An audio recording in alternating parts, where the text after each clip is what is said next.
ஓம் அருணாய வித்மஹே அச்சலாய தீமஹி தன்னோ ரமணः பிரச்சோதயாத் தன்னோ ரமணः பிரச்சோதயாத். அருணாச்சல சிவ அருணாச்சல சிவ அருணாச்சல சிவ அருணாச்சல அருணாச்சல சிவ அருணாச்சல சிவ அருணாச்சல சிவ அருணாச்சல அருணாச்சல. பகவான் ஸ்ரீ ரமண மகரிஷி அவர்களுடைய ஜெயந்தி விழாவில் இப்பிறப்பு என் பயன் என்கின்ற இந்த தலைப்பில் நம்ம பகவானோட பாடல்களிலிருந்தே அவரோட பாடல்களின் கருத்துக்களை பார்த்துட்ருக்கோம். அருணாச்சல பஞ்சரத்னம் அப்படிங்கிற நூலிலிருந்து ஆத்ம விசாரம் பற்றிய அகமுகமாரந்த அமல மதித்தன்னால் என்கின்ற அந்த பாட்டுக்கு நம்ம மீனிங் பார்த்தோம்.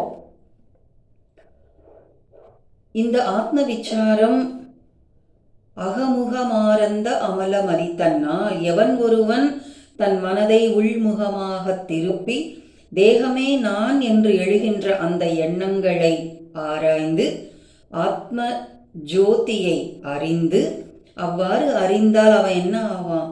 நன்கறிந்து முன்னீர் நதி போலும் ஓயுமே. நாமரூபத்தோடு இருக்கின்ற அந்த நதிகள் கடல்ல கலக்கும் பொழுது நாமரூபமற்று கலக்கின்றன. அதுபோல ஒரு சாதகன் உன்கண் அருணாச்சலனே உன்னிடத்திலேயே கலந்து விடுகிறான் என்கின்ற பொருள். இப்போ இந்த மனதை உள்முகமாக திருப்பி இந்த எண்ணங்களை, தேகமே நான் என்று எண்ணங்களை பார்க்க வேண்டும். இது எப்படி பண்ணணும், எப்படி இது சாத்தியமாகும்?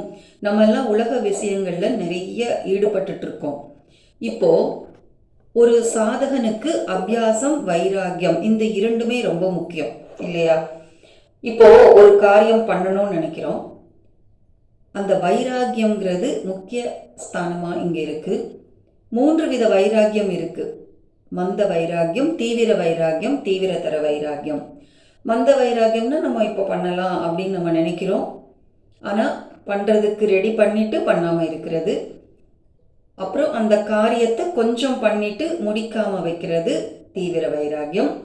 தீவிரதர வைராகியம்னா இது முடிச்சே ஆகணும், இதுக்கப்புறம் தான் மற்ற வேலையெல்லாம் அப்படிங்கிற அந்த வைராகியத்தை சாதகன் எப்போ அந்த வைராகியத்தை கடைப்பிடிக்கிறானோ அந்த மாதிரி இந்த ஆத்ம விசாரத்தை நம்ம பண்ணணும் அப்படின்னு பகவான் சொல்றார்.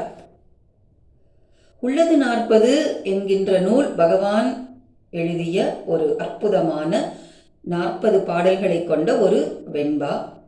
அதுல இந்த உள்ளது 40 ரமணோபனிஷத் அப்படின்னு சொல்றாங்க.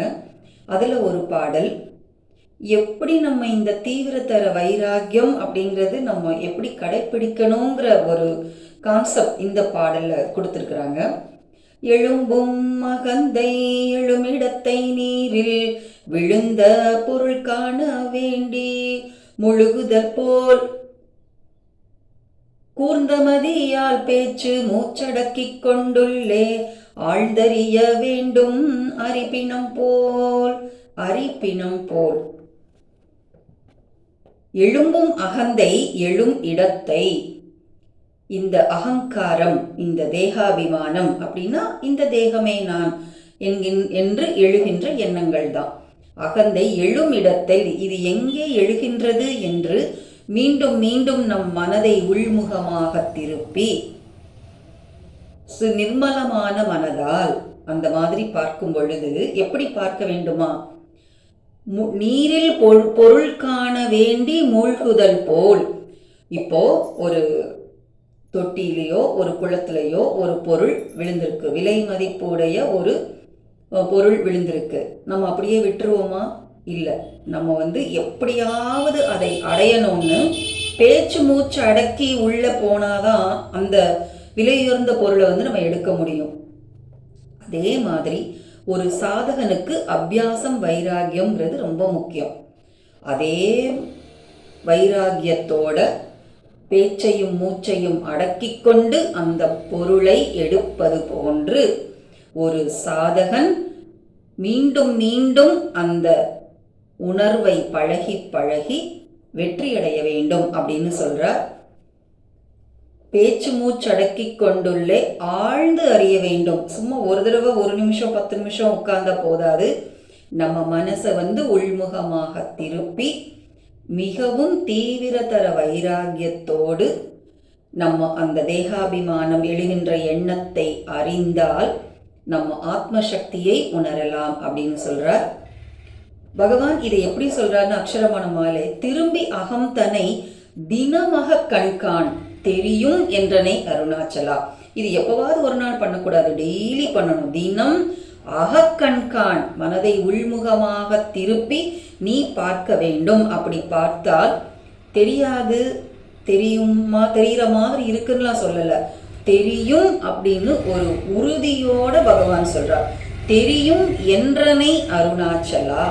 எல்லா பாடல்களுமே, பகவானுடைய பாடல்கள் அனைத்துமே ஒரு உறுதியோட தான் இருக்கும். எந்த வார்த்தையுமே சந்தேகத்திற்கு இடமாக எந்த வார்த்தையுமே பகவானோட நூலை நம்ம பார்க்க முடியாது. உறுதி, இதை பண்ணா இது உனக்கு கிடைக்கும், நீ இப்படி பண்ணணும், இந்த மாதிரி வைராகியத்தோட நீ இருக்கணும். அந்த மாதிரி தான் பகவான் சொல்றார்.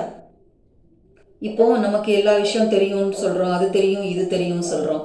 ஆனா இப்போ எனக்கு இந்த முன்னாடி இருக்கிற இந்த பொருள் எல்லாம் தெரியுது அப்படின்னா அதுக்கு என்ன காரணம் அப்படின்றத முதல்ல நீ தெரிஞ்சுக்கணும். நம்ம உலகத்துல இருக்கிற விஷயங்கள் தெரியும் அது தெரியும் நம்ம நினைக்கிறத விட இது தெரிகிறதுக்கு காரணமா இருக்கிற அந்த சக்தியை நீ முதல்ல தெரிஞ்சுக்கோ அப்படின்னு பகவான் சொல்றார். அதற்கு ஒரு பாட்டு உள்ளது 40லேயே, அற்புதமான ஒரு பாட்டு. அறிவுறும் தன்னை அறியாத அயலை அறிவது அறியாமை அன்றி அறிவோ. அறிவுறும் தன்னை, நமக்கு இதெல்லாம் தெரியப்படுத்துகின்ற அந்த தன்னை, அந்த ஆத்ம சக்தியை அறியாது. அறிவுறும் தன்னை அறியாதயலை அறிவதறியாமை அன்றி அறிவோ.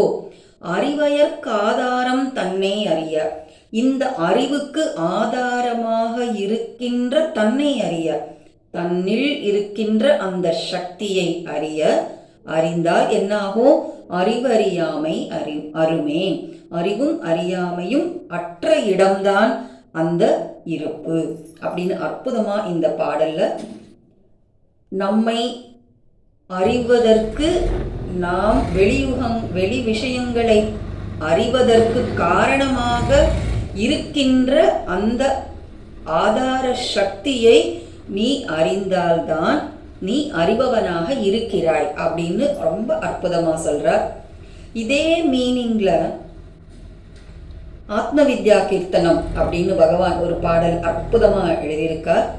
அதுல தன்னை அறிதலின்றி பின்னை எதறிகிலேன், தன்னை அறிந்திடிற்பின் என்னை உளதறிய பின்ன உயிர்களில்லா பின்ன விளக்கேனோம தன்னை தனிலுணர மின்னும் தனுள் ஆன்ம பிரகாசமே அருள் விலாசமே அகவிநாசமே இன்ப விகாசமே ஐயே அதிசுலபம் ஆன்ம வித்தை ஐயே அதிசுலபம்.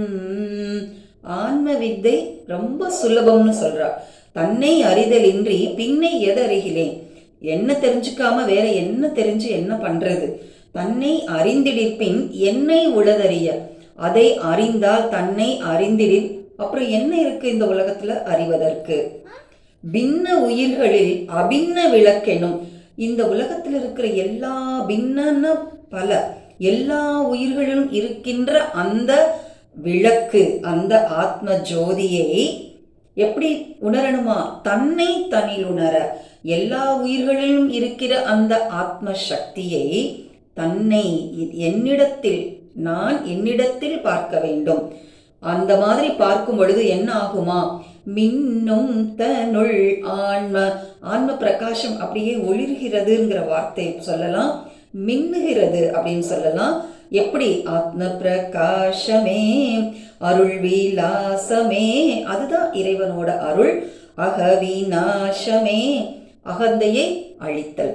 இன்ப விகாசமே ஐயே அதிசுலபம், ஆன்ம வித்தை ஐயே அதிசுலபம். மேலும் பல கருத்துக்களை அடுத்த வீடியோவில் பார்க்கலாம். நன்றி.